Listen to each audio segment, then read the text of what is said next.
ಪ್ರಮುಖ 30 ಸುದ್ದಿಗಳನ್ನ ಇದೀಗ ಒಂದೊಂದೇ ನೋಡ್ತಾ ಹೋಗೋಣ.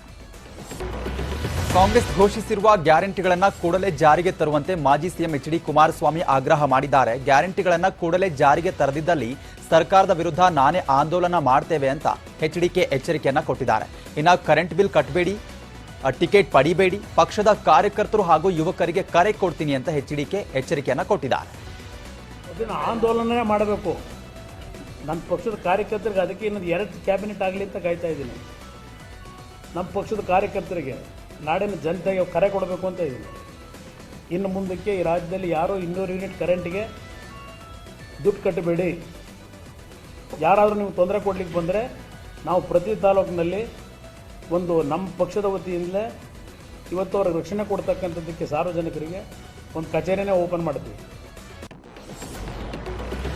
ಕಾಂಗ್ರೆಸ್ ಗ್ಯಾರಂಟಿ ಯೋಜನೆಗಳಿಗೆ ಬಿಜೆಪಿ ಶಾಸಕ ಬಿವೈ ವಿಜಯೇಂದ್ರ ಟಾಂಗ್ ಕೊಟ್ಟಿದ್ದಾರೆ. ರಾಜ್ಯದ ಮುಖ್ಯಮಂತ್ರಿ 5 ವರ್ಷ ಇರುತ್ತಾರೆ ಅನ್ನೋ ಗ್ಯಾರಂಟಿ ಇಲ್ಲ, ಇದು ಡಬಲ್ ಸ್ಟೇರಿಂಗ್ ಸರ್ಕಾರ ಅಂತ ಟಾಂಗ್ ಕೊಟ್ಟಿದ್ದಾರೆ. ಈಗಾಗಲೇ ಎತ್ತಾ ಇದ್ದಾರೆ. ಗ್ಯಾರಂಟಿ ಕಾರ್ಡ್ ಒಂದ್ ಕಡೆ ಇರಲಿ, ಈ ರಾಜ್ಯದ ಮುಖ್ಯಮಂತ್ರಿ 5 ವರ್ಷಗಳು ಇರ್ತಾರಾ ಅನ್ನೋದನ್ನ ರಾಜ್ಯದ ಜನತೆಗೆ ಮೊದಲು ತಿಳಿಸಬೇಕಾಗ್ತದೆ. ಹಾಗಾಗಿ ಗ್ಯಾರಂಟಿ ಕಾರ್ಡ್ ಬಗ್ಗೆ ಈಗಾಗಲೇ ಅನೇಕ ಚರ್ಚೆಗಳು ಸರ್ಕಾರದ ಮಟ್ಟದಲ್ಲೂ ಆಗ್ತಾ ಇದೆ. ಚುನಾವಣೆ ಇವತ್ತು ಸಿಎಂ ಸಿದ್ದರಾಮಯ್ಯ ನೇತೃತ್ವದಲ್ಲಿ ಕಾಂಗ್ರೆಸ್ ಶಾಸಕಾಂಗ ಪಕ್ಷದ ಸಭೆ ನಡೆಯಿತು. ಸಭೆಯಲ್ಲಿ ಕಾಂಗ್ರೆಸ್ ಪವರ್ ಶೇರಿಂಗ್ ಹೇಳಿಕೆ ವಿಷಯ ಪ್ರಸ್ತಾಪ ಆಯಿತು. ಈ ವೇಳೆ ಸಿಎಂ ಸಿದ್ದರಾಮಯ್ಯ ಈಗ ತಾನೇ ಸರ್ಕಾರ ಅಧಿಕಾರಕ್ಕೆ ಬಂದಿದೆ, ಯಾರು ಡ್ಯಾಮೇಜ್ ಹೇಳಿಕೆಗಳನ್ನು ನೀಡದಂತೆ ವಾರ್ನಿಂಗ್ ಅನ್ನ ಕೊಟ್ಟಿದ್ದಾರೆ. ಇನ್ನು ಸಿಎಲ್ಪಿ ಸಭೆ ಮುಗಿದ ಬಳಿಕ ಮಾತನಾಡಿದಂತ ಡಿಕೆ ಸುರೇಶ್, ಸಿದ್ದರಾಮಯ್ಯ ಈ ಹಿಂದೆ 5 ವರ್ಷ ಸಿಎಂ ಆಗಿದ್ರು, ಬೇಕಾದ್ರೆ ಇನ್ನ 5 ವರ್ಷ ಸಿಎಂ ಆಗ್ಲಿ, ಎಂಬಿ ಪಾಟೀಲ್ ಸಹ 5 ವರ್ಷ ಸಿಎಂ ಆಗ್ಲಿ, ಯಾರು ಬೇಡ ಅಂತ ಹೇಳಿದ್ರು ಅಂತ ಟಾಂಗ್ ಕೊಟ್ರು. ಪೊಲೀಸರ ವಿರುದ್ಧ ಕೇಸರೀಕರಣ ಪದ ಬಳಕೆಗೆ ಬಿಜೆಪಿ ಆಕ್ರೋಶವನ್ನ ವ್ಯಕ್ತಪಡಿಸಿದೆ. ಸಿಎಂ ಸಿದ್ದು, ಡಿಸಿಎಂ ಡಿಕೆಶಿ ವಿರುದ್ಧ ಬಿಜೆಪಿ ನಾಯಕರು ವಾಗ್ದಾಳಿ ನಡೆಸಿದ್ದಾರೆ. ನಮ್ಮ ಸರ್ಕಾರದಲ್ಲಿ ನೈತಿಕ ಪೊಲೀಸ್ಗಿರಿ ನಡೆದಿಲ್ಲ ಅಂತ ಮಾಜಿ ಸಿಎಂ ಬೊಮ್ಮಾಯಿ ಹೇಳಿದ್ರೆ ಕಾಂಗ್ರೆಸ್ ಬೇಕಾದ್ದು ತನಿಖೆ ಮಾಡಲಿ ಅಂತ ಆರ್ಗ ಜ್ಞಾನೇಂದ್ರ ಸವಾಲನ್ನ ಹಾಕಿದ್ದಾರೆ. ಇನ್ನು ವಿಜಯೇಂದ್ರ ಮಾತನಾಡಿ ಕಾಂಗ್ರೆಸ್ನವರಿಗೆ ಕೇಸರಿ ಕಂಡ್ರೆ ಏನಾಗುತ್ತೆ ಅಂತ ಪ್ರಶ್ನೆ ಮಾಡಿದ್ದಾರೆ. ಕೆಜಿಎಫ್ ಶಾಸಕಿ ರೂಪಾ ಶಶಿಧರ್ ಡಿಕೆಶಿ ಮುಂದೆ ಪೊಲೀಸರು ಕೊಟ್ಟ ಕಿರುಕುಳನ್ನ ನೆನೆದು ಕಣ್ಣೀರನ್ನ ಹಾಕಿದ್ದಾರೆ. ಚುನಾವಣೆ ಟೈಮ್ನಲ್ಲಿ ಪೊಲೀಸರು ನನಗೆ ಹಾಗೂ ನಮ್ಮ ಕಾರ್ಯಕರ್ತರಿಗೆ ಸಾಕಷ್ಟು ಕಿರುಕುಳವನ್ನ ಕೊಟ್ಟಿದ್ದಾರೆ. ಸುಳ್ಳು ಕೇಸ್ ದಾಖಲು ಮಾಡಿ ಕಿರುಕುಳ ನೀಡಿದ್ದಾರೆ. ಕಿರುಕುಳ ನೀಡಿದವರ ಮೇಲೆ ಸೂಕ್ತ ಕ್ರಮ ಕೈಗೊಳ್ಳಬೇಕು ಅಂತ ರೂಪಾ ಶಶಿಧರ್ ಆಗ್ರಹಿಸಿದ್ದಾರೆ. ರಾಜ್ಯದಲ್ಲಿ ಮತ್ತೆ ಹಿಜಾಬ್ ದಂಗಲ್ ಮುನ್ನೆಲೆಗೆ ಬಂದಿದೆ. ಈ ಬಗ್ಗೆ ರಿಯಾಕ್ಟ್ ಮಾಡಿರುವಂತಹ ಶಾಸಕ ಹ್ಯಾರಿಸ್, ಹಿಜಾಬ್ ನಿಷೇಧ ವಾಪಸ್ ಪಡೆಯುತ್ತೇವೆ ಎಂದಿದ್ದಾರೆ. ಬಿಜೆಪಿ ಸಂವಿಧಾನ ವಿರೋಧಿ ನಿರ್ಧಾರ ಮಾಡಿತ್ತು, ನಾವು ಅದನ್ನ ವಾಪಸ್ ಪಡಿತಾ ಇದ್ದೇವೆ ಅಂತ ಶಾಸಕ ಹ್ಯಾರಿಸ್ ಹೇಳಿಕೆ ಕೊಟ್ಟಿದ್ದಾರೆ. ಇನ್ನು ಸರ್ಕಾರದ ಮಟ್ಟದಲ್ಲಿ ಈ ಬಗ್ಗೆ ಚರ್ಚೆ ನಡೆದಿಲ್ಲ ಅಂತ ಶಾಸಕ ಅಜಯ್ ಸಿಂಗ್ ಹೇಳಿಕೆ ಕೊಟ್ಟಿದ್ದಾರೆ. ಸಿಎಂ ಸಿದ್ದರಾಮಯ್ಯ ಮತ್ತು ಉಪಮುಖ್ಯಮಂತ್ರಿ ಡಿಕೆ ಶಿವಕುಮಾರ್ ಇವತ್ತು ದೆಹಲಿಗೆ ಭೇಟಿಯನ್ನ ನೀಡುತ್ತಿದ್ದಾರೆ. ಭೇಟಿ ವೇಳೆ ಸಚಿವ ಸಂಪುಟ ವಿಸ್ತರಣೆ ಕುರಿತು ಹೈಕಮಾಂಡ್ ಜೊತೆ ಚರ್ಚೆಯನ್ನ ನಡೆಸಲಿದ್ದಾರೆ. ಶುಕ್ರವಾರ ಅಥವಾ ಶನಿವಾರ ಸಿಎಂ ಸಂಪುಟ ವಿಸ್ತರಣೆ ಮಾಡುವ ಸಾಧ್ಯತೆ ಇದೆ. ಸಿದ್ದು ಸಂಪುಟಕ್ಕೆ 20 ಸಚಿವರ ಪಟ್ಟಿ ಇವತ್ತು ಫೈನಲ್ ಆಗುವಂತಹ ಸಾಧ್ಯತೆ ಇದೆ. ಸರ್ಕಾರದಲ್ಲಿ ಸಚಿವ ಸ್ಥಾನ ಪಡೆಯಲು ಶಾಸಕರು ಇನ್ನಿಲ್ಲದ ಕಸರತ್ತನ್ನ ಮಾಡುತ್ತಿದ್ದಾರೆ. ಹಿರಿಯೂರು ಶಾಸಕ ಡಿ ಸುಧಾಕರ್ ಮಂತ್ರಿ ಸ್ಥಾನ ಪಡೆಯಲು ಬೆಂಬಲಿಗರ ಮೂಲಕ ಲಾಬಿ ನಡೆಸಿದ್ದಾರೆ. ಸಿಎಂ ಸಿದ್ದರಾಮಯ್ಯ ಮನೆಗೆ 100 ಬೆಂಬಲಿಗರನ್ನ ಕಳುಹಿಸಿರುವ ಡಿ ಸುಧಾಕರ್ ಸಚಿವ ಸ್ಥಾನ ನೀಡಬೇಕು ಅಂತ ಪಟ್ಟು ಹಿಡಿದಿದ್ದಾರೆ. ಡಿ ಸುಧಾಕರ್ಗೆ ಮಂತ್ರಿ ಸ್ಥಾನ ನೀಡುವಂತೆ ಬೆಂಬಲಿಗರು ಘೋಷಣೆ ಕೂಗಿದ್ದಾರೆ. ಇನ್ನೊಂದು ಕಡೆ ಆನೇಕಲ್ ಶಿವಣ್ಣಗೆ ಸಚಿವ ಸ್ಥಾನ ನೀಡುವಂತೆ ಒತ್ತಾಯಿಸಿ ಬೆಂಬಲಿಗರು ಸಿಎಂ ನಿವಾಸದ ಮುಂದೆ ಜಮಾಯಿಸಿದರು. ಬಳಿಕ ಪೊಲೀಸರು ಅವರೆಲ್ಲರನ್ನ ಅಲ್ಲಿಂದ ದೂರ ಕಳುಹಿಸಿದ್ದಾರೆ. ಅಧಿವೇಶನದ ಕೊನೆ ದಿನವಾದ ಇವತ್ತು ಹಲವು ಶಾಸಕರು ಪ್ರಮಾಣ ವಚನವನ್ನ ಸ್ವೀಕರಿಸಿದರು. ಕಳೆದ 2 ದಿನಗಳಿಂದ ಗೈರಾಗಿದ್ದಂತಹ ಜೆಡಿಎಸ್ ನಾಯಕರು ಇವತ್ತು ಹಂಗಾಮಿ ಸ್ಪೀಕರ್ ಆರ್.ವಿ. ದೇಶಪಾಂಡೆ ಅವರನ್ನ ಭೇಟಿ ಮಾಡಿದರು. ಮಾಜಿ CM HD. Kumaraswamy, HD. Revanna ನೇತೃತ್ವದಲ್ಲಿ ತೆರಳಿದಂತಹ ಶಾಸಕರು ಸ್ಪೀಕರ್ ಕಚೇರಿಯಲ್ಲೇ ಶಾಸಕರಾಗಿ ಪ್ರಮಾಣ ವಚನವನ್ನ ಸ್ವೀಕರಿಸಿದರು.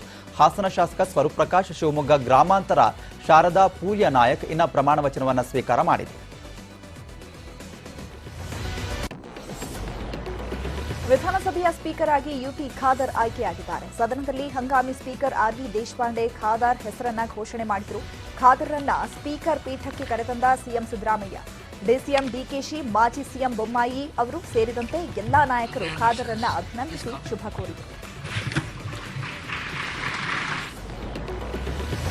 ನೂತನ ಸಚಿವರ ಪರಿಚಯದ ಸಂದರ್ಭದಲ್ಲಿ ಮಾಜಿ ಸಿಎಂ ಬಸವರಾಜ ಬೊಮ್ಮಾಯಿ, ಹಾಲಿ ಸಿಎಂ ಸಿದ್ದರಾಮಯ್ಯನವರ ಕಾಲಳನ್ನ ಎಳೆದಿದ್ದಾರೆ. ಮೊದಲು ಸಚಿವರು ಯಾರು, ಅವ್ರ ಖಾತೆ ಯಾವುದು ಅಂತ ಪರಿಚಯ ಮಾಡಿಕೊಡಿ ಅಂತ ಬೊಮ್ಮಾಯಿ ಹೇಳಿದ್ರು. ಇದಕ್ಕೆ ಪ್ರತಿಕ್ರಿಯೆ ಕೊಟ್ಟಿರುವಂತಹ ಸಿದ್ದರಾಮಯ್ಯ, ಯಡಿಯೂರಪ್ಪ ಸಿಎಂ ಆಗಿದ್ದಾಗ ಎಷ್ಟು ಜನರಿಗೆ ಬೇಗ ಖಾತೆ ಹಂಚಿಕೆ ಮಾಡಿದ್ರಿ ಅಂತ ಪ್ರಶ್ನೆಯನ್ನ ಮಾಡಿದ್ದಾರೆ. ಇಂಥ ಖಾತೆಯ ಮಂತ್ರಿಗಳು ಪರಮೇಶ್ವರ್ ಇಂಥ ದೇವೇಗೌಡರ ನಿವಾಸದಲ್ಲಿ ಜೆಡಿಎಸ್ ಶಾಸಕರ ಸಭೆಯನ್ನು ನಡೆಸಲಾಯಿತು. ಸಭೆಯಲ್ಲಿ ಜೆಡಿಎಸ್ ರಾಜ್ಯಾಧ್ಯಕ್ಷ ಸಿಎಂ ಇಬ್ರಾಹಿಂ, ಕುಮಾರಸ್ವಾಮಿ, ಶಾಸಕರಾದ ಸಮೃದ್ಧಿ ಮಂಜುನಾಥ್, ವೆಂಕಟ ಶಿವಾರೆಡ್ಡಿ, ಜಿಟಿ ದೇವೇಗೌಡ, ಜಿಡಿ ಹರೀಶ್ ಭಾಗಿಯಾಗಿದ್ದರು. ಆತ್ಮಾವಲೋಕನ ಸಭೆ ನಡೆಸಿ ರಾಜ್ಯಾಧ್ಯಕ್ಷರು, ಪದಾಧಿಕಾರಿಗಳ ಬದಲಾವಣೆ, ಸಂಘಟನೆ ಕುರಿತಂತೆ ಚರ್ಚೆ ನಡೆಸಲಾಯಿತು.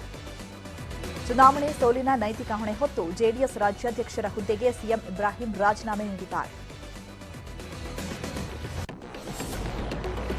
ಮತ್ತೆ ಪಠ್ಯ ಪರಿಷ್ಕರಣೆಯ ದಂಗಲ್ ಶುರುವಾಗಿದೆ. ಆರ್ಎಸ್ಎಸ್ ಸಂಸ್ಥಾಪಕ ಹೆಗ್ಡೇವಾರ್ ಪಾಠಕ್ಕೆ ಹಾಗೂ ಚಕ್ರವರ್ತಿ ಸೂಲಿಬೆಲೆ ಪಾಠಕ್ಕೂ ಕತ್ತರಿ ಹಾಕುವಂತಹ ಸಾಧ್ಯತೆ ಇದೆ. 10ನೇ ತರಗತಿ ಕನ್ನಡ ವಿಷಯದಲ್ಲಿ ಹೆಡ್ಗೇವಾರ್ ಪಾಠ, ಸೂಲಿಬೆಲೆಯ ತಾಯಿ ಭಾರತೀಯವರು ಪುತ್ರರು ಪಠ್ಯಕ್ಕೂ ಕೂಡ ಕತ್ತರಿ ಬಿಡುವಂತಹ ಸಾಧ್ಯತೆ ಇದೆ. ಕೇಸರಿ ಪಠ್ಯ ಮಕ್ಕಳ ಕಲಿಕೆಯಲ್ಲಿ ಬೇಡ ಅನ್ನೋ ಆರೋಪ ಕೇಳಿಬಂದಿದೆ. ಬಿಜೆಪಿ ಸರ್ಕಾರದ ಅವಧಿಯಲ್ಲಿ ಶೇಕಡಾ 95% ಪಠ್ಯ ಪರಿಷ್ಕರಣೆ ಮಾಡಲಾಗಿತ್ತು. ಅಧಿಕಾರಕ್ಕೆ ಬಂದರೆ ಪಠ್ಯ ಪರಿಷ್ಕರಣೆ ಅಂತ ಕಾಂಗ್ರೆಸ್ ಹೇಳಿತ್ತು. ಶಾಲೆ ಪ್ರಾರಂಭಕ್ಕೂ ಮುನ್ನವೇ ಪಠ್ಯ ಪರಿಷ್ಕರಣೆ ಗೊಂದಲ ಮೂಡಿದೆ. ಇದೀಗ ಮತ್ತೊಮ್ಮೆ ಪರಿಷ್ಕರಣೆ ಮಾಡುವಂತೆ ಸರ್ಕಾರಕ್ಕೆ ಒತ್ತಾಯಿಸಲಾಗ್ತಾ ಇದೆ.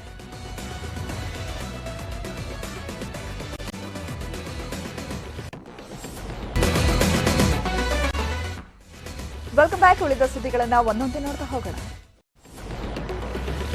ಬಿಜೆಪಿ ಜಾರಿ ಮಾಡಿದ್ದ ಬಿಲ್ಗಳು ಪರಿಷ್ಕರಣೆ ಬಗ್ಗೆ ಸಚಿವ ಪ್ರಿಯಾಂಕ್ ಖರ್ಗೆ ಮುನ್ಸೂಚನೆ ಕೊಟ್ಟಿದ್ದಾರೆ. ಕರ್ನಾಟಕವನ್ನ ನಂಬರ್ 1 ಮಾಡ್ತೇವೆ. ಪಠ್ಯಪುಸ್ತಕ ಪರಿಷ್ಕರಣೆ, ಗೋಹತ್ಯೆ ನಿಷೇಧ, ಮತಾಂತರ ನಿಷೇಧ ಕಾಯ್ದೆ ಎಲ್ಲವನ್ನ ಮತ್ತೊಮ್ಮೆ ಪರಿಷ್ಕರಣೆ ಮಾಡೇ ಮಾಡ್ತೀವಿ ಅಂತ ಪ್ರಿಯಾಂಕ್ ಖರ್ಗೆ ಹೇಳಿದ್ದಾರೆ. ಸಚಿವ ಸ್ಥಾನಕ್ಕಾಗಿ ಮಾಗಡಿ ಕಾಂಗ್ರೆಸ್ ಶಾಸಕ ಎಚ್ಸಿ ಬಾಲಕೃಷ್ಣ ಟೆಂಪಲ್ ರನ್ ಅನ್ನ ಮಾಡ್ತಿದ್ದಾರೆ. ನಂಜನಗೂಡು ಶ್ರೀಕಂಠೇಶ್ವರ, ಚಾಮುಂಡೇಶ್ವರಿ ದೇವಾಲಯ, ತಿರುಪತಿ, ಕಾಳಹಸ್ತಿ ಸೇರಿ ಅನೇಕ ದೇವಾಲಯಗಳಿಗೆ ಭೇಟಿಯನ್ನ ಕೊಡ್ತಿದ್ದಾರೆ. ರಾಜ್ಯ ಸಚಿವ ಸಂಪುಟದಲ್ಲಿ ದಲಿತರಿಗೆ ಅವಕಾಶ ನೀಡುವಂತೆ ಆಗ್ರಹಿಸಿ ಧಾರವಾಡದಲ್ಲಿ ದಲಿತ ಪರ ಸಂಘಟನೆಗಳಿಂದ ಸುದ್ದಿಗೋಷ್ಠಿ ನಡೆಸಿತ್ತು. ಆದಷ್ಟು ಬೇಗ ಸಚಿವ ಸಂಪುಟ ರಚನೆಯಾಗಬೇಕು, ದಲಿತ ಸಮಾಜದ ಶಾಸಕರಿಗೆ ಹೆಚ್ಚಿನ ಪ್ರಾತಿನಿಧ್ಯ ಕೊಡಬೇಕು ಅಂತ ದಲಿತ ಮುಖಂಡ ಲಕ್ಷ್ಮಣ ದೊಡ್ಮನಿ ಹೇಳಿದರು.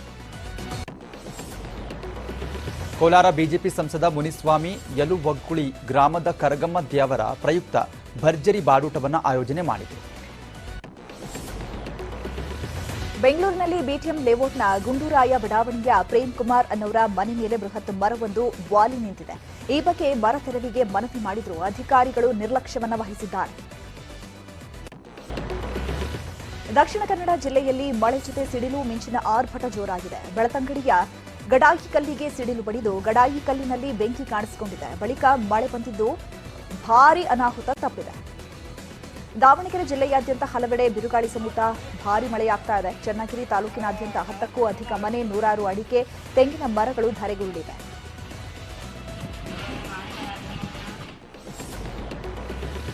ಆನೇಕಲ್ನಲ್ಲಿ ಬಿರುಗಾಳಿ ಮಳೆಗೆ ಬೀನ್ಸ್ ಬೆಳೆ ನೆಲಕ್ಕಚ್ಚಿದೆ. 16 ಎಕರೆ ಪ್ರದೇಶದಲ್ಲಿ ಬೆಳೆದಿದ್ದಂಥ ಅಂಬು ಬೀನ್ಸ್ ನಾಶವಾಗಿದ್ದು ರೈತರು ಕಂಗಾಲಾಗಿದ್ದಾರೆ. ಚಿಕ್ಕಮಗಳೂರಲ್ಲಿ ಯುವತಿಯರು ಸ್ಟೈಲ್ ಆಗಿ ಡ್ರೆಸ್ ಮಾಡಿಕೊಂಡು ಬಂದು ಹಣ ವಸೂಲಿ ಮಾಡ್ತಿರುವಂತಹ ಘಟನೆ ನಡೆದಿದೆ. ಇನ್ನು 10-20 ಕೊಟ್ಟರೆ ಮುಟ್ಟೋದಿಲ್ಲ, 100-200 ರೂಪಾಯಿಯನ್ನೇ ಕೊಡಬೇಕು. ಜನರು ಯುವತಿಯರಿಗೆ ಕ್ಲಾಸ್ ತೆಗೆದುಕೊಳ್ತಾ ಇದ್ದಂತೆ ಆಟೋ ಹತ್ತಿ ಎಸ್ಕೇಪ್ ಆಗಿದ್ದಾರೆ.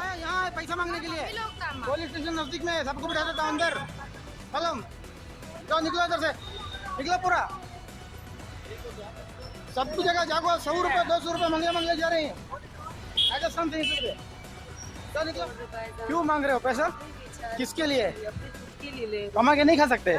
तुम्हारी उम्र के हैं? नहीं कमा के खाओ. जाओ राजस्थान जाओ. कर्नाटका में धोखाधड़ी नहीं चलेगी. ಕೋಲಾರದ ಯಲುವಗುಳಿ ಗ್ರಾಮದಲ್ಲಿ ಕರಗದಮ್ಮ ದೇವಿ ದೀಪೋತ್ಸವ ದ್ಯಾವರ ಕಾರ್ಯಕ್ರಮ ನಡೆದಿದೆ. ದೀಪೋತ್ಸವ ಮೆರವಣಿಗೆಯಲ್ಲಿ ಸಾವಿರಾರು ಮಹಿಳೆಯರು ಭಾಗಿಯಾಗಿದ್ದು ಸೀರೆಗೆ ಗರಿಗರಿ ನೋಟು ಹಾಕಿಕೊಂಡಿರುವುದು ವಿಶೇಷವಾಗಿತ್ತು.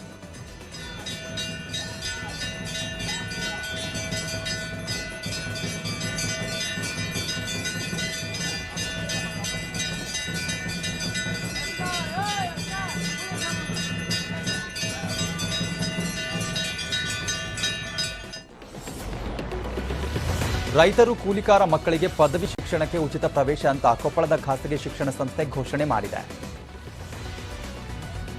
ಶ್ರೀ ಮಂಜುನಾಥ್ ಅಂತ ವರ್ಷದಿಂದ ನಾವು ಕೊಪ್ಪಳದಲ್ಲಿ ಒಂದು ಉತ್ತಮವಾದ ಶಿಕ್ಷಣ ಕೊಡಲಿಕ್ಕೆ ಆರಂಭ ಮಾಡಿದ್ದೇವೆ. ನಮ್ಮ ಕಾಲೇಜಿನಿಂದ ಉಚಿತವಾಗಿ ಪ್ರವೇಶ ಪಡೆದ ಪ್ರತಿಯೊಬ್ಬ ವಿದ್ಯಾರ್ಥಿಗೂ ಪುಸ್ತಕಗಳನ್ನು ಕೊಡುತ್ತೇವೆ ಮತ್ತು 90%ಕ್ಕಿಂತ ಅಧಿಕ ಪರ್ಸೆಂಟೇಜ್ ಮಾಡಿದಂಥ ವಿದ್ಯಾರ್ಥಿಗಳಿಗೆ, ಜೊತೆಗೆ ಬಡ ಕೂಲಿ ಕಾರ್ಮಿಕರ ಮಕ್ಕಳಿಗೆ, ರೈತರ ಮಕ್ಕಳಿಗೆ ಕೂಡ ಯಾವುದೇ ಪರ್ಸೆಂಟೇಜ್ ಮಿತಿ ಇಲ್ಲದೇ ನಾವೇನಪ್ಪ ಅಂದರೆ ಉಚಿತವಾಗಿ ಅವರನ್ನು. ಖ್ಯಾತ ಜವಳಿ ಮಳಿಗೆ ರಾಮರಾಜ್ನ 248ನೇ ಶೋರೂಮ್ ಮಂಗಳೂರಲ್ಲಿ ಉದ್ಘಾಟನೆಯಾಗಿದೆ. ಮಂಗಳೂರು ಹೊರವಲಯದ ಸೂರತ್ಕಲ್ನ ಇಡ್ಯಾದಲ್ಲಿ ನೂತನ ಮಳಿಗೆ ಉದ್ಘಾಟನೆ ಮಾಡಲಾಗಿದೆ. ನೂತನ ಶೋರೂಮ್ ಅನ್ನು ಶ್ರೀ ಕ್ಷೇತ್ರ ಕಾಂತೇರಿ ಧೂಮಾವತಿ ಕ್ಷೇತ್ರದ ಅಧ್ಯಕ್ಷ ಪಿಟಿ ರೈ ಮಂಜು ಕಾವಾ ಮತ್ತು ತುಳು ಚಿತ್ರರಂಗದ ಖ್ಯಾತ ನಟ ದೇವದಾಸ್ ಕಾಪಿಕಾಡ್ ಉದ್ಘಾಟನೆ ಮಾಡಿದ್ದಾರೆ. ಸೂರತ್ಕಲ್ ಪರಿಸರದಲ್ಲಿ ಗ್ರಾಹಕರಿಗೆ ಉತ್ತಮ ಸೇವೆ ನೀಡಲು ರಾಮರಾಜ್ ನೂತನ ಮಳಿಗೆ ಸಜ್ಜಾಗಿದೆ. ಭಾರತದ ವಸ್ತ್ರ ಪರಂಪರೆ ಉಳಿಸಿ ಬೆಳೆಸುವ ಉದ್ದೇಶ ಹೊಂದಿರುವ ರಾಮರಾಜ್ ತುಳುನಾಡಿನ ಸಂಸ್ಕೃತಿ ಪರಂಪರೆಗೆ ಅನುಗುಣವಾಗಿ ಒಪ್ಪುವ ವಸ್ತ್ರಗಳು ಇಲ್ಲಿ ಲಭ್ಯವಿದೆ.